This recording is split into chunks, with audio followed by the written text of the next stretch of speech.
and welcome to 9 to 42, the podcast from the team at the Guitar Show UK. Join us for interviews, updates and chat with artists, influencers and those that manufacture the gear that we love.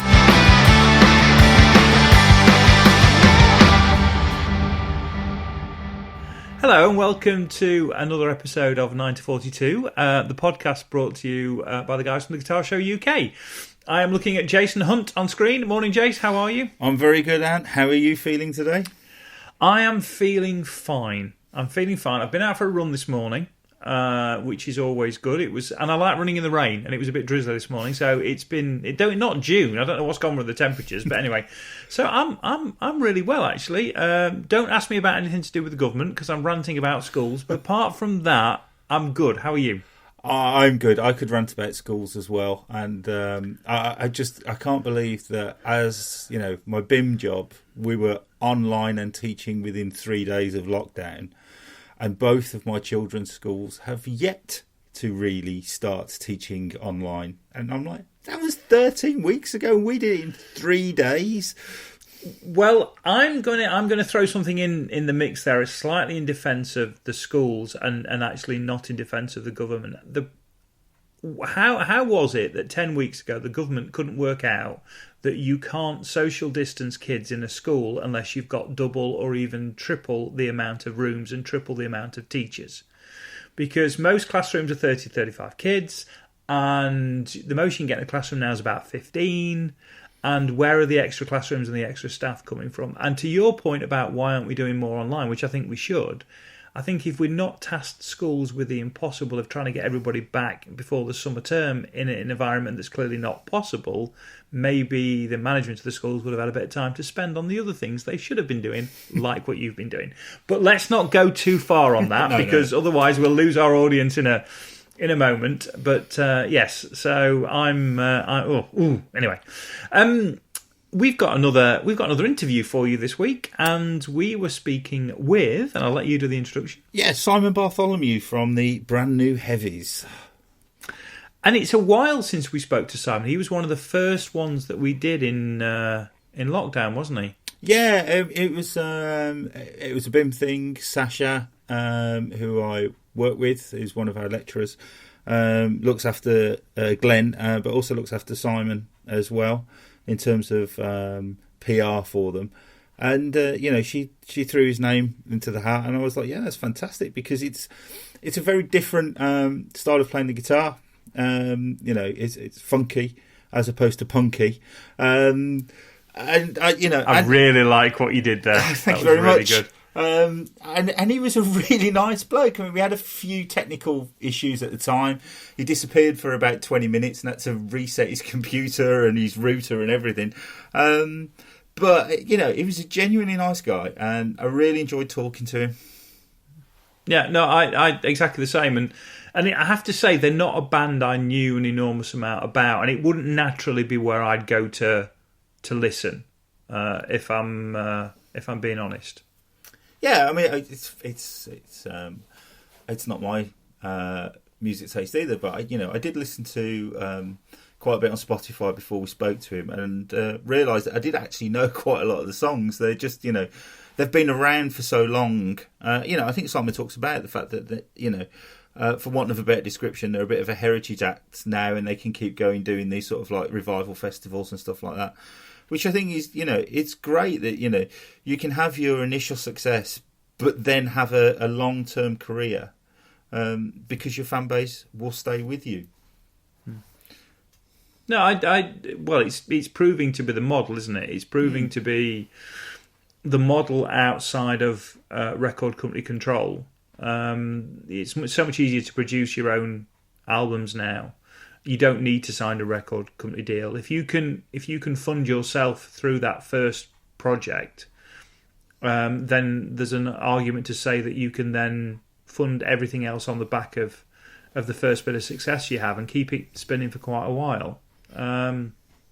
So, and I don't think it's something that happened to a lot of the rock acts. There's a lot of rock acts kicking around that probably would have disappeared. And you think of the likes of, a Thunder or a band like that probably would have got dropped by a record company quite comfortably by now, but are just going. They're touring, they're producing albums because they've got a fan base they can engage with, and because people still want to see them live, and and there's enough festivals, there's enough, and I know we're saying this at a point in time when we don't know where any of us will see a live gig again, but that model that became the accepted norm works quite well, really, and for bands like the Heavies as well. It's not just a preserve of rock. No, not at all. I mean, I was talking to a couple of years ago, Miles from the Wonder Stuff, and the Wonder Stuff don't really exist. I don't think as a active band these days, but they get back together and they do these festival kind of tours, and it's brilliant. I mean, I suppose as well, if you think about it logically, the audience, that like the Wonder Stuff in the late 80s, early 90s, which is me, and I'm now 50, I haven't got the time or the energy to go to gigs night after night anymore. So, but I do like to go to gigs. So if they're doing like a, reunion kind of tour, a couple of big dates and that's it, I'm quite happy to go to one of those. Well, plus, and we did this a few years ago, we went to one of these kind of open air picnic gig things where you rolled up with your picnic blanket and your posh buffet, and we sat outdoor in a park, and there was an 80s night, so and that was Human League headlined that, and that was Go West, and it was Belinda Carlisle, and it was T'Pau. The less said about T'Pau the better. She really really grates on me. ABC were on there, and you could see the same thing with a lineup that would include the Wonder Stuff. Yeah. On a similar sort of night. It'd be 90s, bands, wouldn't it? They'd be but you can see those kind of bands, and a lot of them are still going. I mean, I know the guys from Shed 7 a bit, and they just come out of retirement every once in a while, and they might put an album out. But more often than not, they'll do a festival season. TerraVision are exactly the same thing. And actually, you can mothball it quite comfortably. Keep some kind of little bit of social presence going, and then just pick it up 18 months, 2 years later.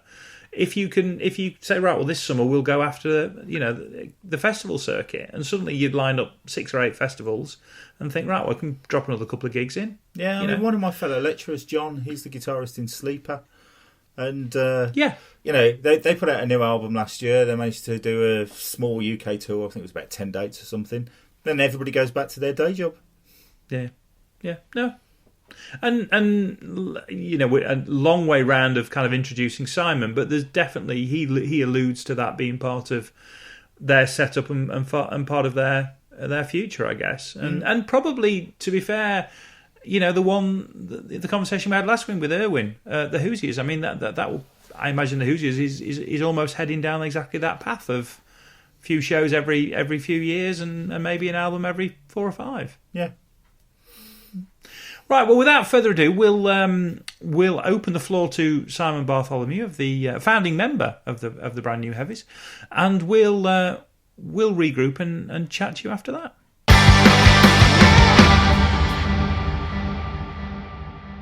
So today, on 942 Podcast, we are talking to Simon Bartholomew, and Simon is founder member of the Brand New Heavies. That's right, isn't it, Simon?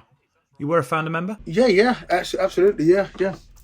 I knew the drummer from when I was 5 and the bass player from when I was about 12. So right, yeah, so absolutely at the beginning then. Yeah. And to be honest, and we're doing another one of our remote recordings, so this is kind of we're all watching each other on TV screens, and as we are still in coronavirus lockdown mode, which is a crazy way to meet people for the first time, but we're about getting used to it.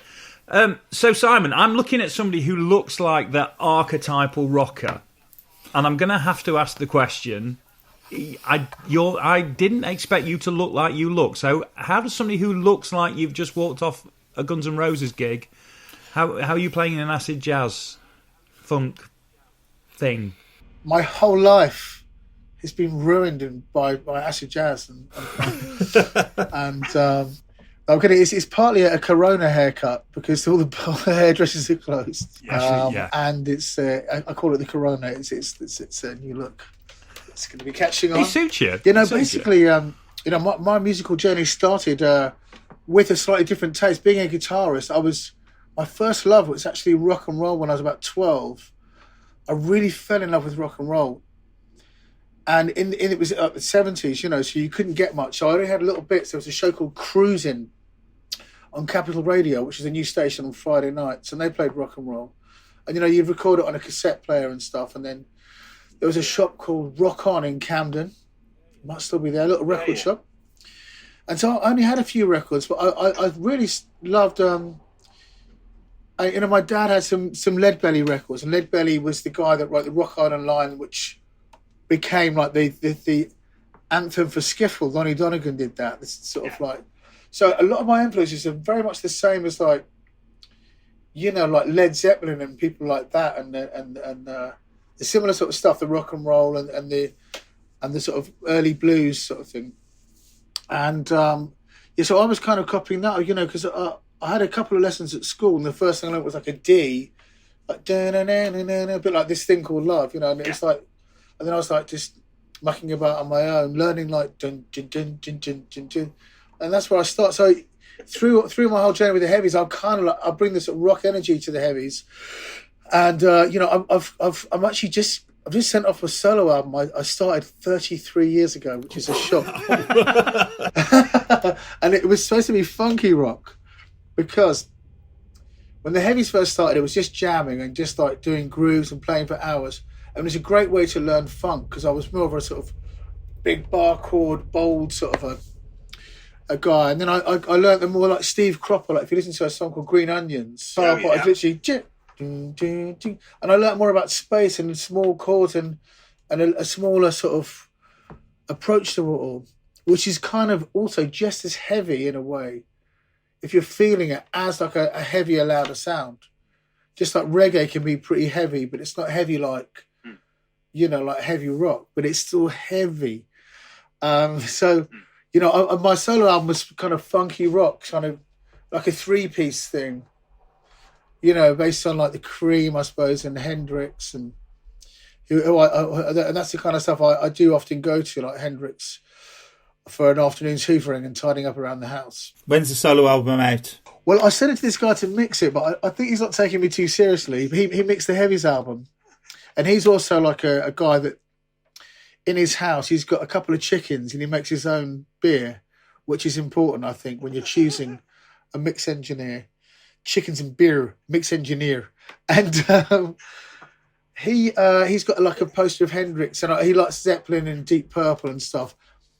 And I did notice, like, with all these new laptops and computers and everything, there's a thing called the compressor, which I'm sure a lot of people know. And if you don't know it, it's something you can put on your mix afterwards or on a single instrument, and it can make things sound absolutely amazing. And when you take it off, they sound a bit dull. And it's a dangerous thing, and I want him to mix my album, because I do still like and enjoy listening to long term for years and years the music before it's sort of over compressed, because it's easier on the ear. Somehow it's more like it's a keeper rather than the intensity you get with like this sort of sucking kind of thing with a lot of more intensity. So yeah, I chose him to mix it, and hopefully it'll come out nice, but I don't know when it's going to be ready. To answer the question, I don't know when it's going to be finished, because it's up to him to mix it, and then I've got to find someone to put it out. Are you singing as well? Yeah, I've always wanted to sing more, and so this album I've kind of been putting it off it, but I had this other band that I kind of started doing called Akimbo, and I've always put off the singing and stuff because I'm a bit like shy about it. You know, it's a bit one of those things like putting yourself on the line. Really, being in a band, you're like there's 3 or 4 of you. You're all kind of representing the sound. But with a solo thing, it's really you on the line, you know.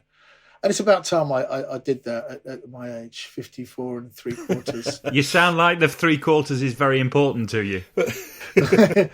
Well, it's at the beginning of your life, when you're like 12, you want to be 12 and a half, don't you? Is it Adrian Mole? So you want to be 55. You're desperate to be 55, so you just... I want to be 60 before I go completely grey. Okay. That's going to be cool. I think it's not so bad being older now, because all this, you know, especially for like the heavies now, there's a lot of there's so many festivals now, and I think it's going to last forever. That, you know, like the cycle of life and having kids and stuff. You know, people, you know, the heavies had its heyday, and everyone came to see the band and knew it as part of their college years, and now they're able to come out, bring their kids to the many, many festivals out there, and I think that'll happen for generation after generation. You'll be going to see the bands you love now, you know, if you're like in your 20s or whatever, at festivals with your kids, you know, and I think that's a good thing. Oh, it's great. I mean, I took my youngest daughter to go and see Kiss last year, and she absolutely loved it. Really? Yeah. That's excellent, yeah. And slightly the other way round, I went with my parents, well, with my mum and my wife's parents, on when he toured last time with the Shadows to see Cliff Richard. There we are. So that's the other thing in reverse. And I have to say, it was only Cliff and the Shadows playing. It wasn't a massive orchestra. It was just literally the five of them, and the Shadows were astonishing. They were so tight. I mean, I can tell you that I've just tied up a bit, but I just one of the first albums I had was the Shadows' 20 Golden Greats. Yeah, that was what I was learning. Those you know, Apache and Kontiki. Yeah, FBI. And there was one called Stingray. He must have detuned. It's really heavy. Down. It's like a real meaty. That's it, kind of the English doing America. I mean, Cliff Richard was the sort of English Elvis, wasn't he? And that's the English doing rock and roll. It's a bit tamer, a bit whiter, if you like. But was it good? I'm sure it's brilliant. From a guitarist point of view, he was phenomenal. Absolutely phenomenal. But then so was Bruce Welch playing rhythm. They were both that's right. So brilliant. Good. But yeah, I grew up on the same thing. My grandparents had that album, and every time we went over to their house, we'd listen to that album. You know, and you forget. But then Brian May will say that Hank was his influence. You know, Martin Knopfler will say that Hank was his influence. So there's plenty of people around there who... Yeah. And there's another guy, and he's called... and I found his album in the street, and recently, literally on the street. And he was a similar sort of a guy that would do these sort of kind of tunes in the same way. Burt Weedon. But he's a bit messier. But he was a big... I think he had the Burt Weedon songbook, so you could actually buy this book. And he was a big number for all the Jimmy Pages, and I guarantee that, you know the score. But for people that don't, there wasn't much around. There wasn't radio like it is today. The radio didn't play what you wanted to hear, which is why Radio Caroline started and stuff. So that kind of era where, you know, I always had a longing for more rock and roll. It was a sort of, it was so golden when you heard a bit of rock and roll. And I even liked Shawaddy Waddy. And when they came on Top of the Pops, I would literally dance around the room, because it's the only, you know, now you've got the internet, you can see the whole of the recorded history in a push of a button. But, you know, you couldn't watch a film again. When you went to see the movies, you were like glued, because you couldn't go and see it again, or watch a DVD again, or a VHS again, or that was your lot. Jason and the Argonauts, woo, forget about it. Jason and the Argonauts. Which is where my name comes from. Is it? Yeah. Is that true? Is that true? Are you named after Jason the Argonaut? Yeah. So I was born in 1969. I think it came out 68, 69. And actually, when I was at school, there were 12 boys in my maths class, and 6 of us were called Jason. Wow. It was horrible. That's okay. Didn't expect that today. So I've never really liked the name. It just felt really common. I used to love the film, though. Yeah, no, I think that who does like their own name? I don't like my name that much. Simon James Bartholomew. I was always rather ashamed of it. It sounds quite posh, but it certainly helps when you phone up the bank now. I'm not kidding. So how do you go from rock and roll to funk? Well, we all kind of. I went to middle school with Jan, and we both like rock and roll.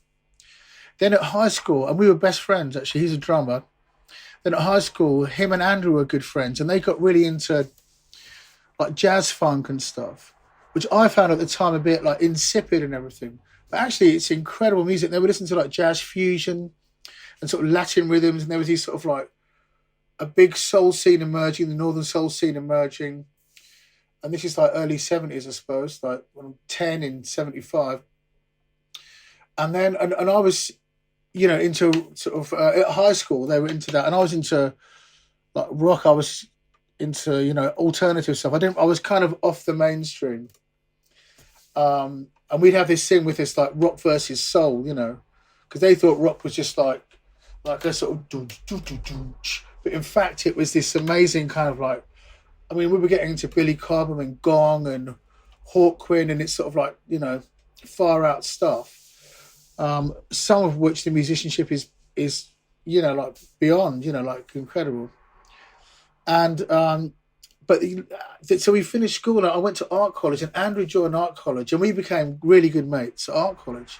So all three of us sort of took it in turns being mates just by default in some way. And we started going to this club because we were at art college and stuff, and we went to this club called the Cat in the Hat. And they were playing like really old sort of funk, James Brown and stuff. And we'd started jamming at school a bit, but like once a year. And I've got the cassettes of that. I should really put them online. There's actually a record of that, and it's me sort of like playing louder and then playing like like quite complicated stuff. And I sort of playing this rock over the top. But we sort of kept going at it, and eventually we made a cassette because Jan's dad had this really good quality microphone, and we took it to this club, the Cat in the Hat, and they played our cassette, and people kept dancing because no one knew, because all the records were like old rare groove records recorded in all different ways, all different sounds. So no one knew that the cassette was this, and this tune was not, it wasn't like popular music. It was really unknown. I mean, it was called Rare Groove because these were really unknown tunes. In fact, if a DJ had one copy of something and then they'll sell it, they'd put a piece of paper on it so no one could find that tune. So only they would have that tune. That's the kind of what was going on. And so I kind of got into the funk, and I really changed my whole musical style, my whole headspace really into like, I mean, I'd never been dancing before, and there's a place called Dingwalls that Giles Peterson and Patrick Forge were DJing it, and there's like people jazz dancing, like literally holding a foot and jumping over it, running up the walls and stuff. And I was in the corner like a fish out of water, literally like, what am I doing here, But I kind of just stayed with it and went with it because I don't know why. And we eventually played at Dingwalls. We did like the Chicken and stuff like that. Do you know that Jaco Pastorius tune? And so these sort of, so I really changed my musical style, like I say, to a more rhythmic, simpler style with a clean sound. And there you go. Wow. And literally the rest is history, I guess, to a certain extent. Well, unbelievable, because this little club scene, the Cat in the Hat. Then someone started up. There was all these record shops in Soho, and people started putting on their own nights. And then there was a place called the Wag Club, and that was like black market. Nicky Holloway, who was like he had black market records, and he had the club night, and people started going to these things. And they were playing old funk and new sort of hip hop and things like that, and there was a bit of a fashion scene coming with ID magazine was coming out. Lee Bowery was this crazy sort of, Google him, just indescribable kind of mad gay. Used to wear like 8 pairs of glasses. Like ID magazine. He was about. There was like, and then this warehouse party scene started before house music really. And I went to London Bridge once, and we actually played in this derelict building in London Bridge. And Andrew actually climbed up a lamppost and plugged in some wires into the lamppost to get electricity to power the DJ booth. There was no toilets with people pissing up the stairwells. There was no lighting, just people dancing and moving. Like they'd, and we played there. Fucking crazy. It's now like Fancy Pants, and they do like fish finger sandwiches for like 10 quid. But all these parties were starting, and that really set up the scene for like the rave scene, in fact. So there's this kind of sort of, there's a fashion with it as well, like old Levi's. The guys that did the Cat in the Hat started the Duffer of St. George, that Duffer logo thing. So and they were older than us. So we were kind of young on the scene. And and then we started playing, and then the Young Disciples made a record. There's a band called Push, fronted by a guy called Seal. And I remember sitting with Seal in someone's party once, and Seal, I was chatting to him, and he said, I'm doing this, I'm working with this other guy now. And he put a cassette on this, it was cassette, we're talking cassettes, it's like before CDs kind of thing. And he put this cassette on and said, like, electronic music. I was like, oh, what's that? I'm saying it was probably beats from Adamski, because literally in the next few months he had Killer came out, with Adamski. Yeah. And there was a lot of people out on the scene. Oh, it was really cool. It was a really groovy, girls and boys in black and white. So it was a beautiful thing. Then acid jazz spread across the land. It was in Japan. It was like goatee beards and denim jackets, and it was like mod. It was like hippie a bit folk, a bit like, like hip hop and stuff. Then we're in New York, and then we're playing on stage, and then these rappers are in the house, and they say, can we come up and get on stage with you? It's like Q-Tip and amongst others. It's crazy. And then someone says you should make a hip hop album. So we do. And then later on one of the songs ends up on Happy Feet. I own a penguin with my name on the back from Happy Feet, and it dances. And my name's on the back of the box. I've made it. That's when I gave up. I finished then. Anyway, there's a bit of an ambling story. No. If you're in a band or you like playing, I really recommend getting together with your mates. I think the only way to really learn is like not sit on your own and play too much, but get in a room with other people. And you get much better time and rhythm, and start recording yourselves and write your own stuff from day one. There's some top tips. There are, actually, yeah. So we one of the things we've been doing on these recordings, on these kind of lockdown recordings, is we've got 5 questions. We've got a quick fire round. All right. So we're gonna put you through the quick fire round, which Jace has to do because I've not got the questions written down. So, first question is, what one thing in your career are you most proud of? Well, I think of sort of certain gigs that we did, but then I think like to still be doing it and still gigging and stuff is like just super brilliant, and I'm so. When you're in your heyday, you don't, like, as many people will say, many people experience in all sorts of walks of life, you don't really appreciate it and realise it, what you're doing and what you're in and what you're experiencing. But now I'm massively appreciative of getting to go and do what I love doing. I love music. I listen to music all the time, and I've got so much I want to do. Like it might look like we're some kind of heritage band, and to a certain extent, that's what happens, and thank goodness for that.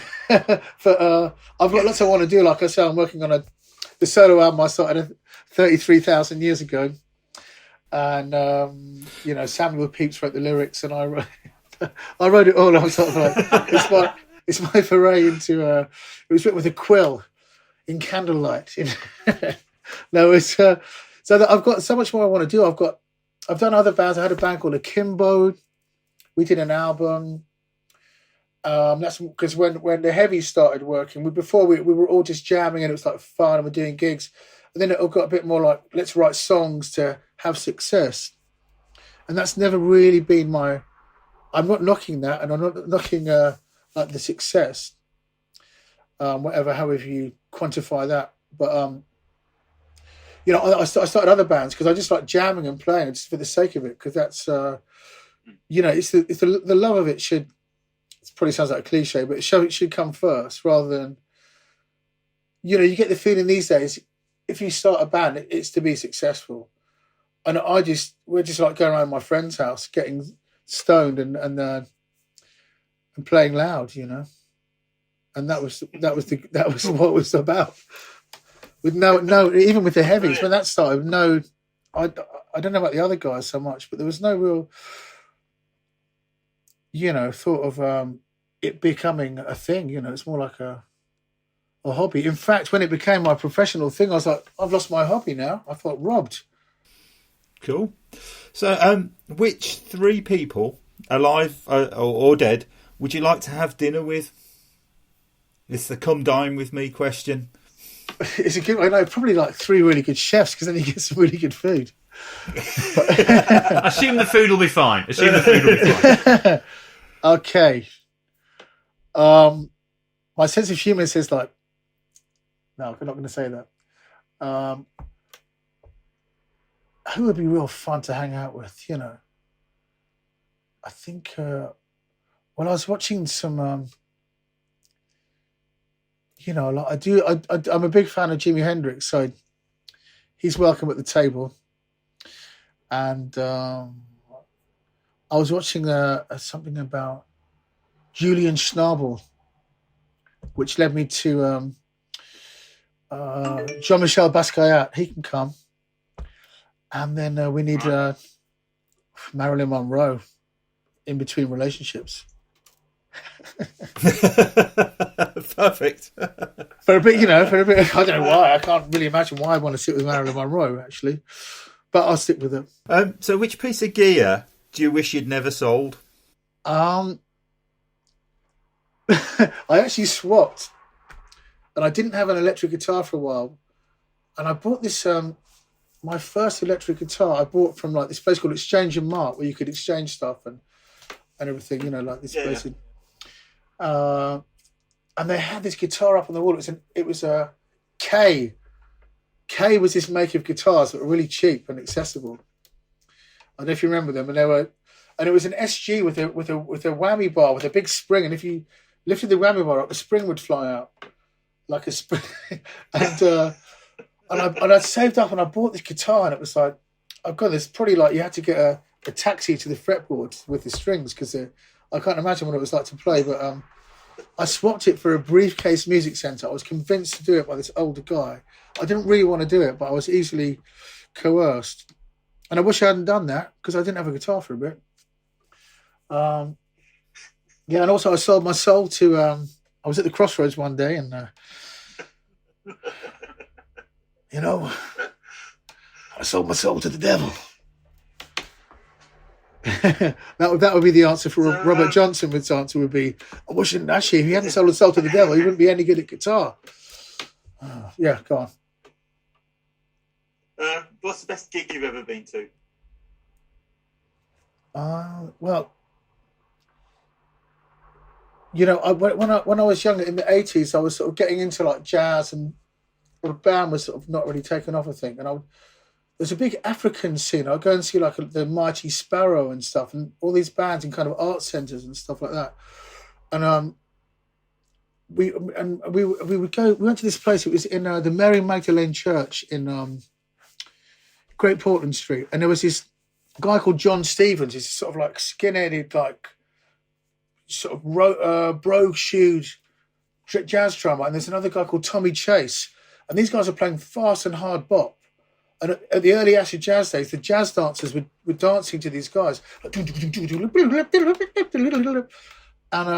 I went there one time. We'd go regularly, me and my friends, and we just like drink beer. And we get kind of stoned, and we were very young, And one time we were there, and it was like hand printed things, and hardly anyone there. We went to see Courtney Pine, a very young, skinny, 23-year-old Courtney Pine. And literally, I didn't touch my drink. It was a jaw dropper. Me and my 2 friends were right at the front. There was nobody there. And it was Mark Montezir on drums. He's just like phenomenal. Julian Joseph on piano. These are like jazz legends, London jazz legends now. And he could do circular breathing.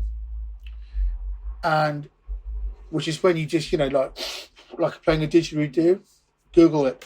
And it was like seeing Coltrane, 2 feet away from you, just like they were just blowing so hard. It blew my brains out. I went home, I did this drawing of all these notes and this music shapes coming out. Hopefully I'll find it somewhere.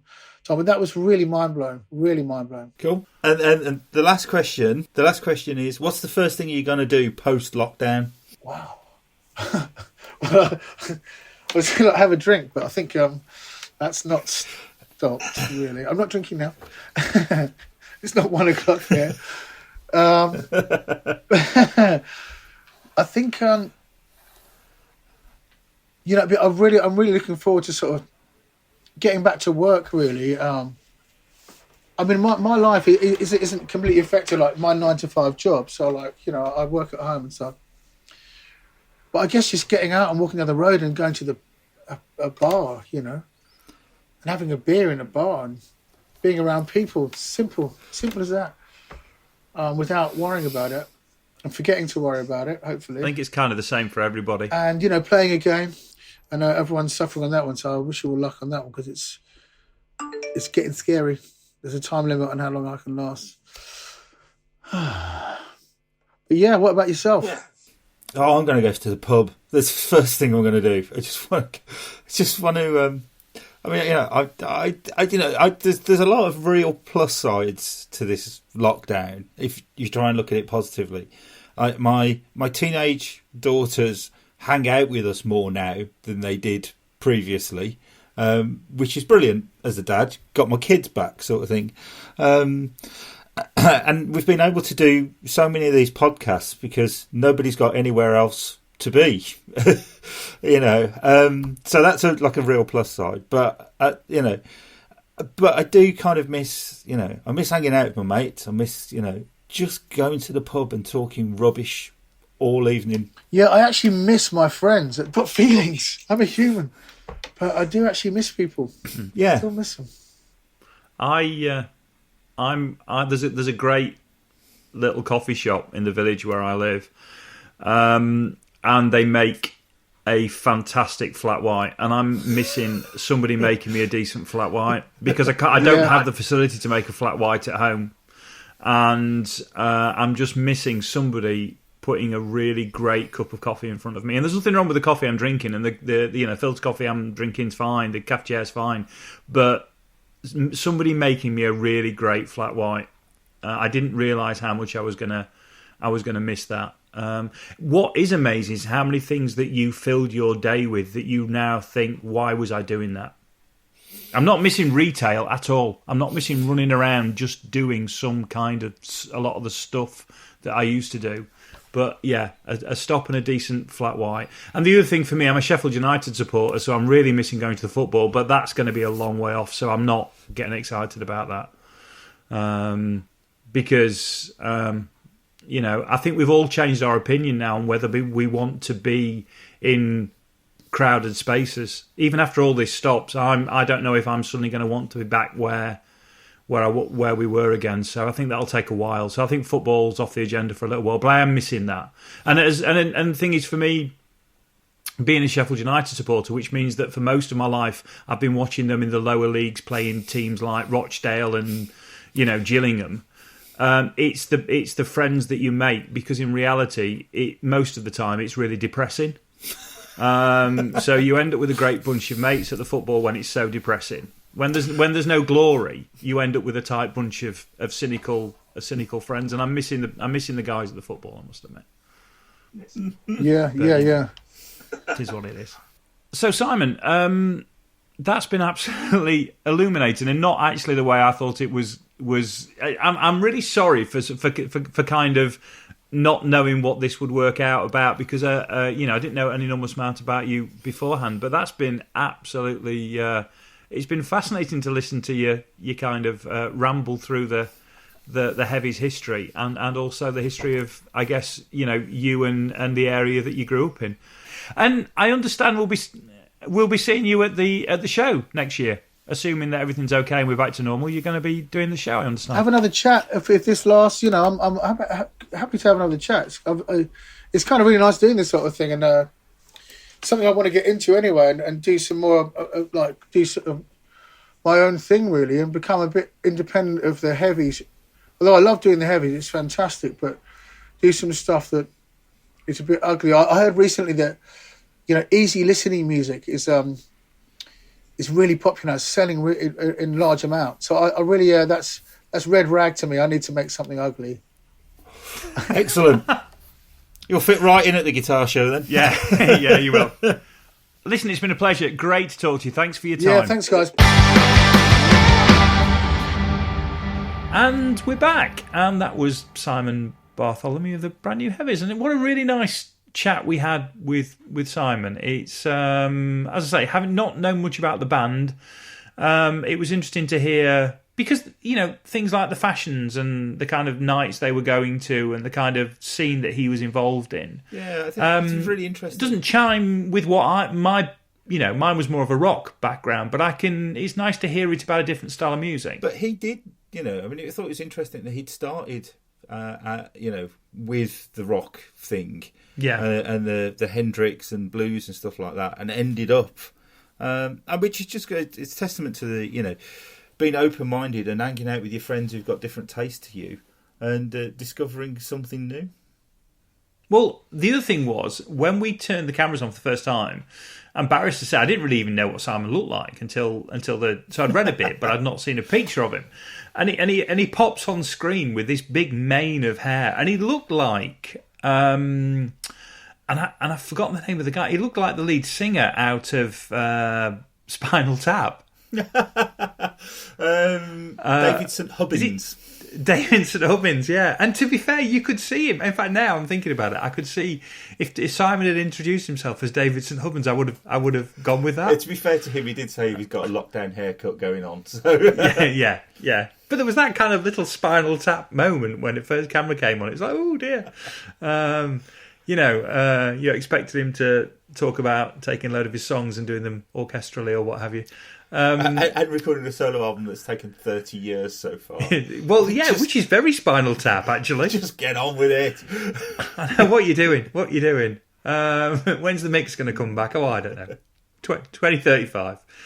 But no, yeah, really, really, really lovely chat, and really nice. Particularly when he spoke about his guitar as well, and then he was without a guitar for a little while, and then he bought a guitar that you could drive to the fretboard, and just great chat. So, what have we got lined up for next week?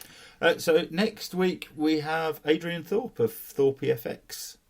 I've known Adrian for 4 or 5 years now. He's been exhibiting at the guitar show, and it's probably the first builder, Brit builder, for want of a better description, that we're going to go after.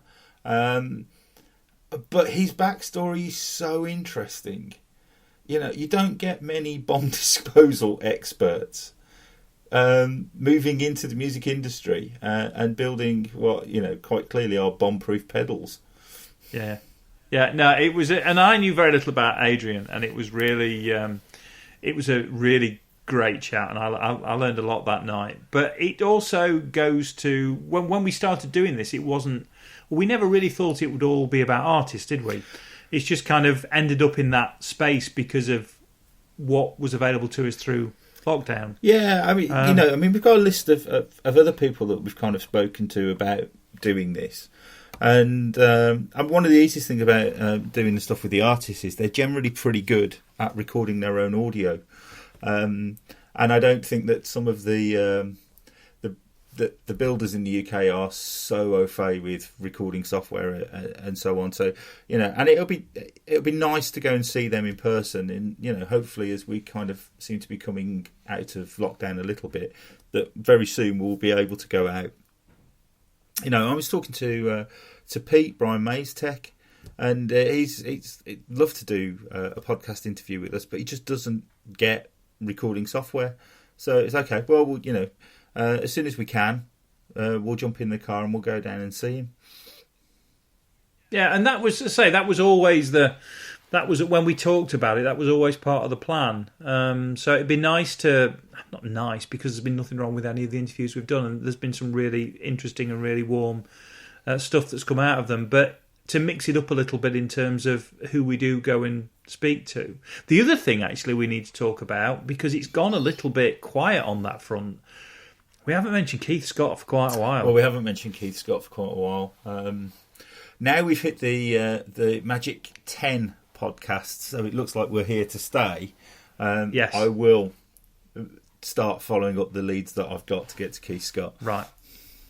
So hopefully we can bring you some more information on Keith Scott a bit down the line. Though I don't know whether I've collectively heard the nation sigh when you said we're here to stay, but we'll Well, you've made so much effort on your office/home studio that we're going to have to keep on doing this because it's a thing of beauty now. Looking behind you, I know. I'm really pleased with this. It's a really nice space to sit in now. Yeah. So lockdown's not been all bad. I've got a lovely little home office now. Yeah. Well, I think on that genuinely happy moment, we ought to leave it for this week, and we'll be back next week with Adrian Thorpe. And other than that, just take care of yourselves out there, and obviously if you get a chance to like us and all those kind of things and subscribe and all the other things, we haven't mentioned it for a little while, but please do those things. That's great. And you can find us, all the socials are The Guitar Show socials, aren't they, Jace? Yeah, so it's facebook.com/The Guitar Show UK. Twitter and Instagram are @The Guitar Show UK. Perfect. Right, I will see you next week, my friend. Take care of yourself. All right, mate. See you then. All right. Bye-bye. Cheers. Bye. Coming next time on 9 to 42. The first pedals we launched were the Gunshot, then it was the Peacekeeper, I think, and the Muffroom Cloud. And it was the Muffroom Cloud that we started to get some traction in the USA. So we started to send our pedals for review with Premier Guitar, which is one of the biggest magazines in the in the world, in the US. Online presence is huge. So we sent one off. It blew them away. They called it the Rolls Royce of Big Muffs, and literally within it was 11 hours. I counted. I've got a cease and desist in my email. I'm like, that's interesting.